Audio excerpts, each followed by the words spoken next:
meu este Anastasia Silvășanu, eleva a Liceului Teoretic Internațional de Informatică București, Campus Colentina.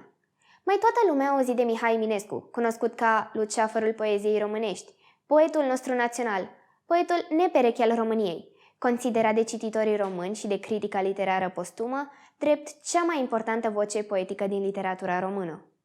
Vă invit să descoperim împreună detalii din biografia lui Mihai Eminescu.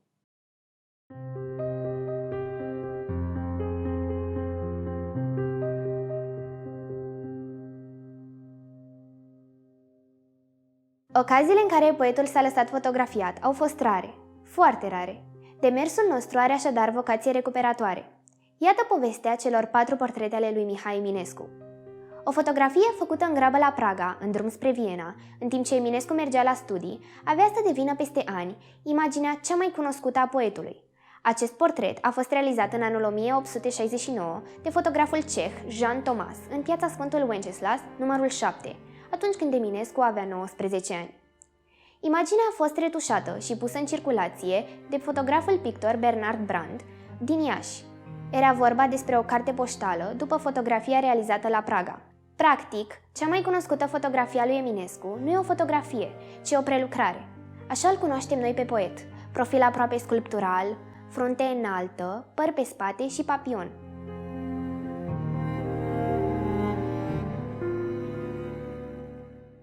Autorii care s-au aplicat asupra pozei spun că ea a fost necesară lui Eminescu pentru dosarul de înscriere la Universitatea Carolină.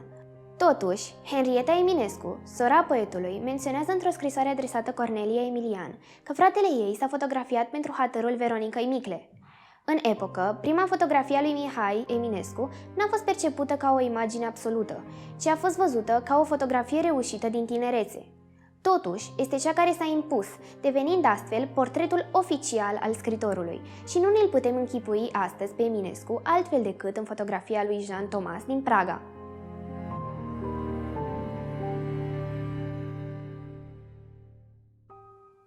A doua fotografie a lui Eminescu este din perioada în care scritorul deja era stabilit la București și este realizată de Franz Dușek, un fotograf ceh care își avea studioul pe strada Franklin din capitală. Fotografia a fost făcută în 1878, atunci când Eminescu avea 28 de ani și a fost publicată de Titu Maiorescu, într-un medalion cu portretele membrilor Societății Culturale Junimea. Ca fotograf al curții, Franz Dușek era apreciat de clientela aristocrată a epocii și cunoscut în rândurile protipendadei bucureștene. Probabil că onorariul pretins de fotograf era destul de mare, de vreme ce Slavici și Eminescu au fost nevoiți să ceară ajutorul financiar de la negruții pentru a se putea fotografia. Cel care l-a însoțit pe Eminescu în atelierul lui Dușek a fost chiar Titu Maiorescu. Pe semne că și lui Eminescu i-a plăcut acest portret, având în vedere că i-a dăruit Veronicăi Micle un exemplar. Portretul a fost folosit ulterior în volumul Princeps, intitulat Poezii, dar și în revista Familia, la moartea lui Eminescu în 1889. Iată ce scria Ion Scurtu la începutul secolului al XX-lea despre această imagine. Portretul cel mai vrednic de nemuritorul nume al lui Eminescu rămâne fotografia din tabloul Junimii. Aceasta e cea mai bună și cea mai credincioasă icoană a lui Eminescu. În opinia biografilor, este fotografia cea mai reprezentativă a poetului. Reține un chip așa cum era Eminescu și cum de fapt ar trebui să ne-l imaginăm.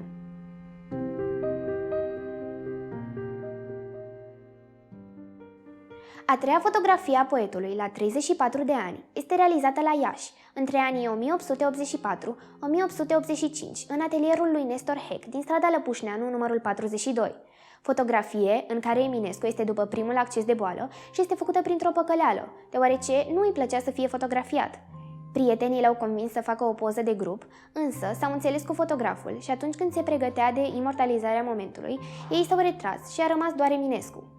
Această imagine figurează în numărul comemorativ al revistei Floare Albastră și în volumul scrisorilor Henrietei.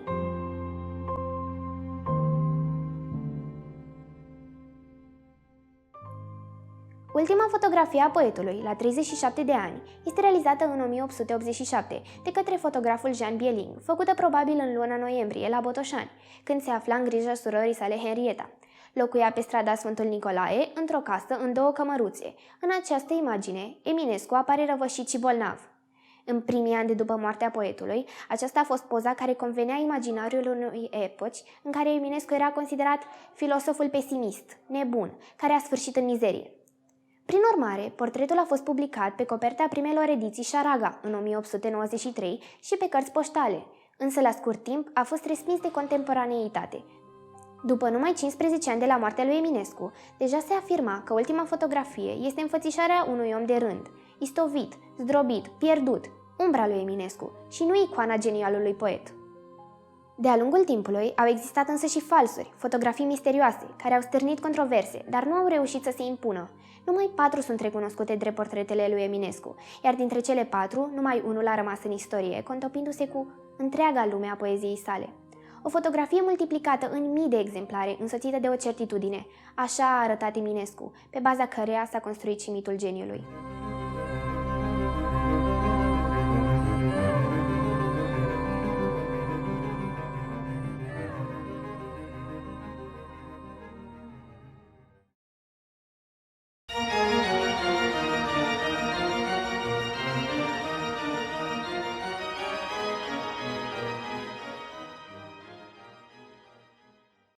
Urmele lăsate de Eminescu în București sunt puține, nemeritat de puține. Orașul a trecut prin transformări serioase în ultimii 150 de ani și multe locuri care aveau legătură cu Mihai Eminescu au fost efectiv șterse de pe fața pământului. Au mai rămas doar repere ale trecerii eminesciene. Podul Mogoșoaiei, Calea Victoriei de azi, Biserica Albă, pasajul Vila Cros, Parcul Cismigiu, Mănăstirea Mărcuța și altele. În zbuciumata sa viață, pașii l-au purtat pe străzile capitalei în diferite locuri. Pe unele a trecut, pe altele a locuit, însă numai o veche stradă bucureșteană păstrează amintirea poetului.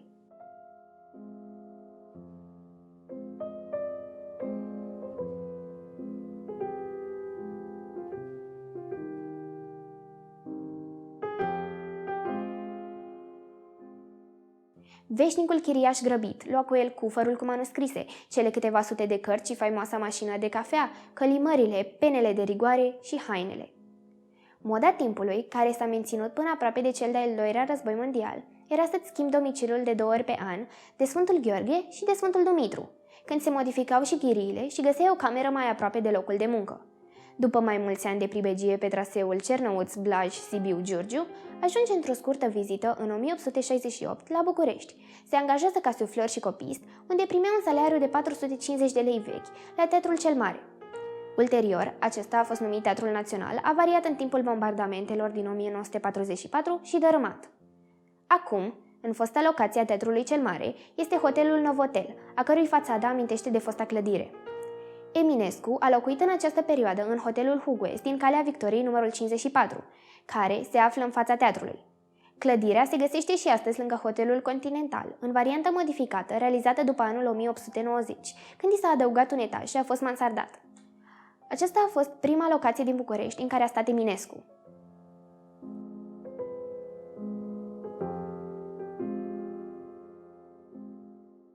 Stabilirea lui Mihai Eminescu în București datează din a doua jumătate a lunii octombrie din 1877, în urma invitației lui Ioan Slavici și la propunerea lui Titu Maiorescu de a intra în redacția ziarului Timpul. A devenit redactor și ulterior redactor șef al ziarului, unde muncea alături de Slavici și Caragiale. Sediul publicației a fost mai întâi pe strada Lipsca numărul 19 în perioada 1877-1879. O plachetă menționează aceasta. Apoi, reședința cotidianului Timpul s-a mutat pe strada Academiei, o scurtă perioadă, după care pe strada Covaci numărul 14, între anii 1880-1881. Acest ultim sediu există și astăzi, iar o plachetă amintește acest lucru. Intrarea poetului în redacția publicației bucureștene marchează un moment de răscruce în cariera jurnalistică a acestuia. Aici desfășoară vreme de 6 ani cea mai intensă activitate publicistică, fiind pe rând redactor, redactor șef și responsabil de partea politică. Ziarul Timpul există și astăzi.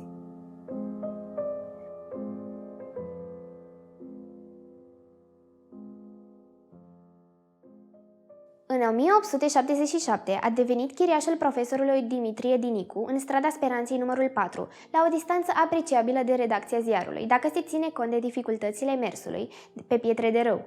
Locuia într-o cameră din casa bătrânească cu pridvor, unde a fost vizitat și de prietenul său Ion Creangă. Casa există și astăzi, dar nimic nu reamintește de acest lucru. Chiria prea mare pentru condițiile oferite l-a determinat să se mute într-una dintre chiliile fostei mănăstiri Caimata, din curtea lăcașului cu același nume, cunoscută și ca Biserica Lăutarilor, cartierul din acea vreme fiind populat de vechi lăutari. Biserica a fost demolată în 1892. Fostul primar al capitalei, Pache Protopopescu, a semnat în 1891 proiectul de sistematizare al Bucureștiului, prin care era trasat viitorul bulevard Carol I. Astăzi, în locul bisericii, se află bulevardul Carol I și Bursa de Valori București. Din păcate, nimic nu amintește de trecerea poetului pe acolo.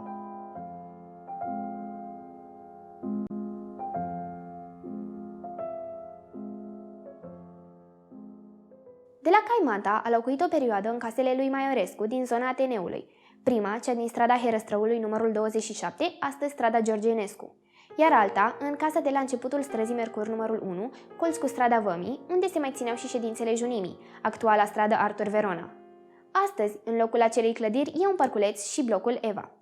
O plachetă memorială amintește acest lucru.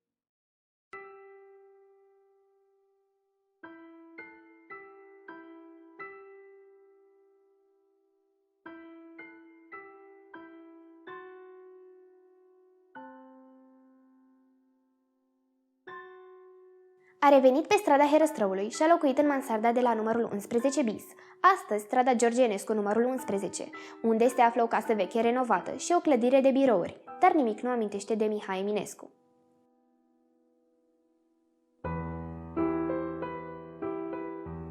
Câteva luni va locui peste drum de Biserica Albă, în casa lui Dinu Mihail, cu intrarea din Calea Victoriei, împreună cu familia Slavici. Casa a fost demolată în anul 1935. În 1879, documentele consemnează că locuia pe podul Mogoșoaiei, actuala Calea Victoriei, într-o casă ce se afla în dreptul actualului Muzeu al Colecțiilor de Artă din mahalaua bisericii Sfântul Nicolae Tabacu, în casa economistului Ion Strat. Timp de jumătate de an, în 1880, Eminescu va locui în două dăițe din mahalaua Sfântul Constantin, în apropierea grădinii Cismigiu, pe strada segmentului numărul 1, în prezent strada Ioan Slavici numărul 7, unde era proprietar Ioan Stelian. Clădirea a fost bombardată pe 24 august 1944. În 1881 locuiește pe strada și podul Fântânilor din zona grădinii Cismigiu, într-o casă veche cu etaji, ziduri leproase, geamuri cărpite, o curte bătătorită și arbori sălbăticiți. De aici, când era caniculă, vara, pornea să-și astâmpere sete la izvorul care astăzi îi poartă numele din parcul Cismigiu. Și această clădire a fost bombardată în 1944. Tot în acel an îl găsim pe strada Biserica Enei numărul 1 la pictorul Carol Pop, de Sat Marie, într-o odăiță, într-o curte la care ajungeai printr-un mic gang. În această locuință a fost vizitat de către tatăl său, Gheorghe Eminovici. Casa a fost demolată în timpul bombardamentelor.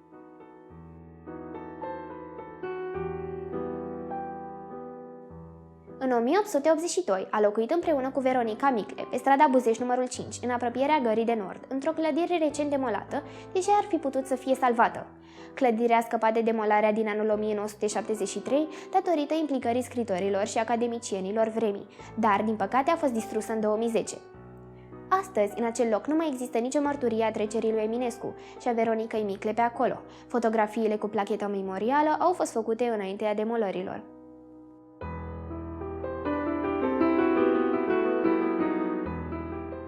La finele anului 1882 s-a mutat cu chirie într-o căsuță veche pe strada Știrebei Vodă, în apropierea redacției ziarului Timpul. Însă, nu avem nicio mărturie despre aceasta. În 1883 locuiește în casa lui Ioan Slavici din piața Amzei numărul 6, lângă brutăria lui Cristea Miciu, în casele Gălășescu. Pe locul fostei case a lui Slavici se găsește un bloc care are o plachetă memorială ce menționează acest lucru.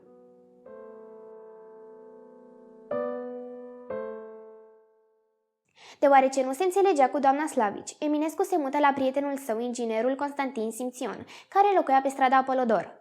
De fapt, acesta era prieten de încredere și reprezenta o veche gazdă, căreia Mihai Eminescu îi lăsase în păstrare cărțile și manuscrisele pentru a nu le pierde din cauza deselor sale mutări. Ca membru fondator al Societății Carpații, societate secretă înființată pe 24 ianuarie 1882, Eminescu a frecventat locația din strada Apolodor numărul 14, locuind la prietenul său Simțion. Din păcate, nimic nu mai amintește de trecerea lui Eminescu pe aici. În zonă, majoritatea numerelor pare din strada Apolodor, fiind înlocuite de un teren viran. Pe 28 iunie 1883, în timp ce se afla la băile Mitrașevski, de pe strada Poliției numărul 4, Eminescu este ridicat de către comisarul Niculescu, acesta fiind momentul în care începe declinul poetului. Astăzi, în acel loc, este ruina hotelului Transit. După o lungă perioadă de peregrinări și tratamente la Viena, Mănăstirea Neamț, Iași, Odessa și Botoșani, oscilând tragic între perioade de aparentă sănătate și episoade de revenire a bolii, Eminescu revine pe 12 aprilie 1888 la București, locuind cu chirie la Hermann Weinberger, în Casa Mercuș, la etajul 3, din Piața Teatrului Național, amplasată pe locul actualului Pasaj Victoria.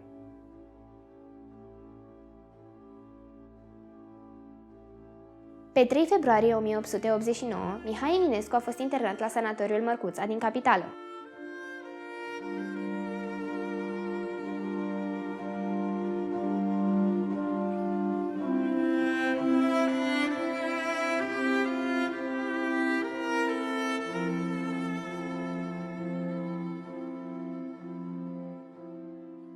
La momentul luării acestei decizii de către doctorii care îl examinaseră, poetul se afla la finalul unui drum dureros de 6 ani, începând într-o zi toridă de vară, anului 1883. Astăzi, în locul sanatoriului, se află un complex pentru activități recreative și educative pe șoseaua Pantelimon, numărul 301. Din păcate, nu avem nicio plachetă instalată în acest loc ca să ne amintească de trecerea poetului pe acolo. Deoarece nimeni nu-i plătise întreținerea, Eminescu este preluat de doctorul Alexandru Șuțu și dus la sanatoriul său Caritas, de pe strada Plantelor numărul 9 din București. Se spune că ultima dorință a poetului a fost un banal pahar cu lapte, pe care medicul de serviciu îl strecurase prin vizeta metalică a salonului în care și-a petrecut ultimele ore din viață. Pe 15 iunie 1889, în jurul orei 4 dimineața, Mihai Eminescu moare singur în camera sa.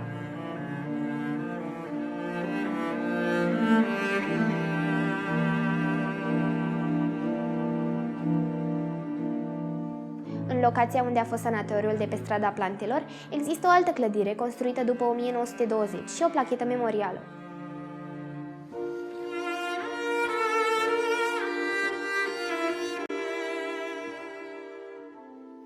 A doua zi, pe 16 iunie, a fost constatat decesul, iar medicii Șuțu și Petrescu fac formele legale și pregătesc un raport oficial destul de ambigu, din care nu reiese clar cauza morții poetului. Trupul poetului a fost dus pentru autopsie la Spitalul Brâncovenesc. După întocmirea actului de deces, corpul neînsuflețit al lui Mihai Eminescu, așezat într-un sicriu deschis, a fost depus sâmbătă, 17 iunie, în Biserica Sfântul Gheorghe Nou, din strada Colței, la intersecția cu strada Lipscani. Pe sicriu erau depuse coroane din partea Academiei Române, presei, apoi din partea societăților studențești, Unirea și Tinerimea Română, de asemenea din partea ziarelor Constituționalul, Naționalul și Fântâna Blanduziei, ultima revistă la care a scris poetul. Catafalcul era de o simplitate remarcabilă, presărat cu flori și ramuri de tei. O singură lumânare de ceară îl lumina, iar lângă ea erau depuse poeziile lui Eminescu și revistele, convorbirile literare și Fântâna Blanduziei. Eminescu a fost înmormântat la umbra unui tei din cimitirul Belu. Sicriul a fost dus pe umeri de elevii de la Școala Normală de Institutori, din capitală. Să nu uităm că pașii poetului au fost înaintea noastră pe străzile centrale ale orașului București, chiar dacă majoritatea locațiilor nu mai există. Dar poate că cel mai ușor este să ne amintim din când în când de romanticul Eminescu prin poeziile sale.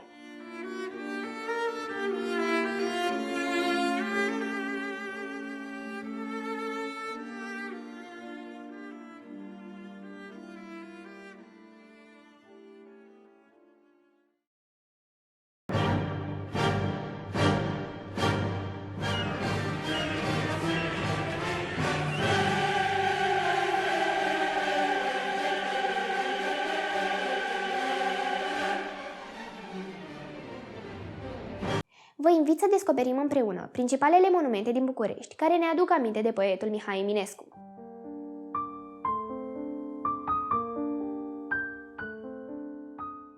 Imediat după trecerea în neființă a poetului, iubitorii operei lui s-au gândit să îi înveșnicească memoria în busturi și statui. A doua zi, după moartea acestuia, pe 16 iunie 1889, la Spitalul Brâncovenesc, în salonul în care se afla trupul lui Mihai Eminescu, ajunge tânărul sculptor Filip Marin pentru a realiza masca mortoară din Ipsos după chipul acestuia. Cel dintâi bust al poetului, realizat din gips, a fost amplasat în sala Ateneului încă din anul morții lui Eminescu, în 1889. Lucrarea aparține aceluiași Filip Marin. Până în anul 1909 existau următoarele busturi. Cel din Botoșani, realizat în anul 1890, urmat de cel din Dumbrăveni, în anul 1902, și cel din București. Personalitatea de anvergura lui Eminescu a făcut necesară amintirea acestuia peste generații. Sculptorii au găsit soluția: piatra sau bronzul. Probabil, cea mai cunoscută reprezentare din București a poetului este statuia creată de sculptorul Gheorghe Angel, situată în fața Ateneului Român din strada Benjamin Franklin, numărul 1-3. Aceasta este realizată din bronz, din două bucăți, în atelierul său de la Mănăstirea Pasărea, în anul 1965 și a fost amplasată pe actualul loc, în 1966.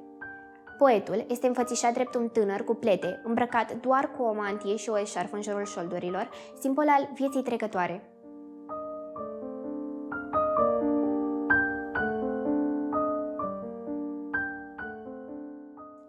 În Parcul Cismigiu găsim bustul dedicat poetului, realizat de sculptorul Ion Jalea, amplasat în anul 1943 în Ronda Scritorilor, cunoscut inițial sub denumirea de Rondul Roman, din Grădina Cismigiu.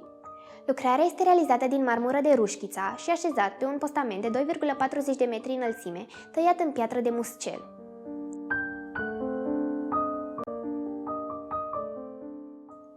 Tot în Parcul Cismigiu găsim izvorul Eminescu, un ansamblu peisagistic realizat din conglomerat de piatră. În anul 2009, cu ocazia comemorării a 120 de ani de la moartea poetului, a fost amplasat un medalion cu diametru de 30 de centimetri din bronz și o placă comemorativă. În acest loc se presupune că există un izvor, la care Mihai Eminescu venea să se odihnească pe vremea când lucra la ziarul Timpul.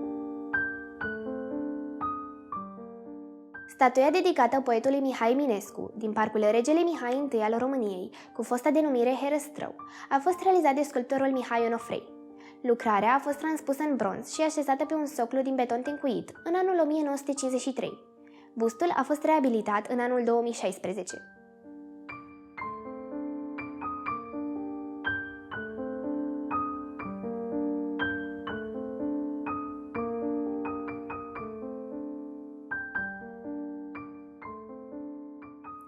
În Parcul Național, cu fosta denumire 23 August, bustul lui Eminescu este creația sculptorului Ionel Stoicescu și a fost amplasată în anul 2003.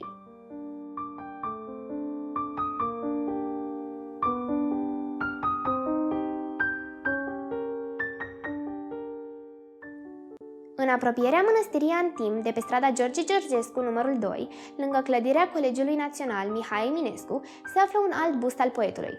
Monumentul este amplasat într-un mic spațiu verde înconjurat de bănci. Se presupune că este realizat de sculptorul Mihai Onofrei, iar anul amplasării este necunoscut.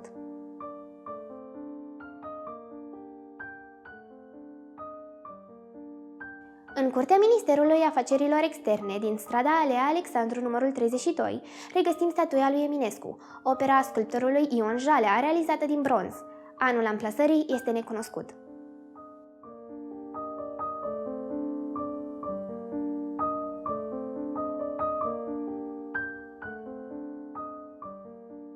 În curtea casei Thomas Telian, din șoseaua Chistelef numărul 10, astăzi, sediul unui partid politic, se află un bust din marmură de 1,10 metri, executat de Doru Drăgușin, montat în anul 2001.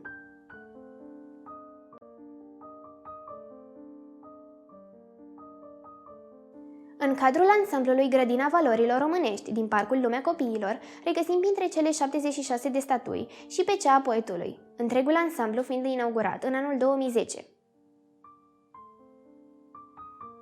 Ion Georgescu a realizat mulajul basoreliefului aflat pe piatra tombală a lui Mihai Eminescu din cimitirul Belu din București. Medalionul reproduce chipul poetului, așa cum a fost inclus în tabloul Junimii. Monumentul din piatră a fost realizat după planul lui la Comte de Nui și este inscripționat cu Mihail Eminescu 15 ianuarie 1850, 15 iunie 1889.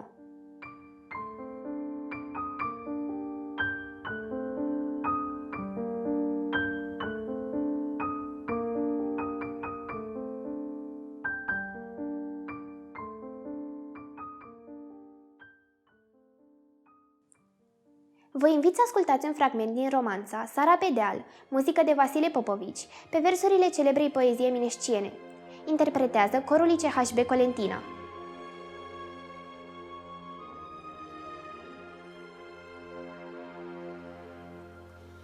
Sara pe deal, buciumul sună cu jale, turmele urc, stelele scapă în cale, apele plâng, clarii zborând în fântâne, sub un salcâm, dragă, mă aștepți tu pe mine, sub un salcâm, dragă, mă aștepți tu pe mine.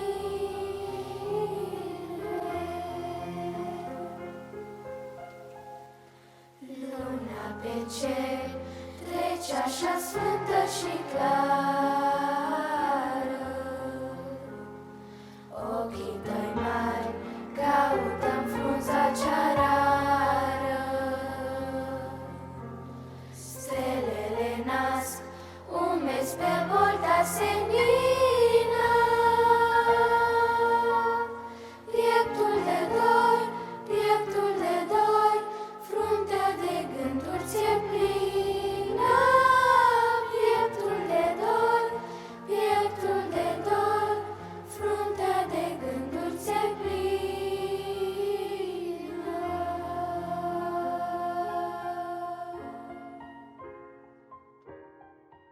Prezența postumă a lui Eminescu în memoria colectivă este păstrată în mod nefericit în texte și reprezentări doldora de metafore, hiperbole, parabole, exaltări, adorații patetice și misticoide, fiecare în parte și toate la oaltă, nu fac decât să ne îndepărteze de persoana poetului și astfel și de opera sa. Îl putem cunoaște cu adevărat și comemora citindu-i opera, dar citindu-i-o până la capăt, cunoscându-i biografia și scrisul, nu doar invocându-i înduioșător numele pentru a ne valida ca persoană sau nație.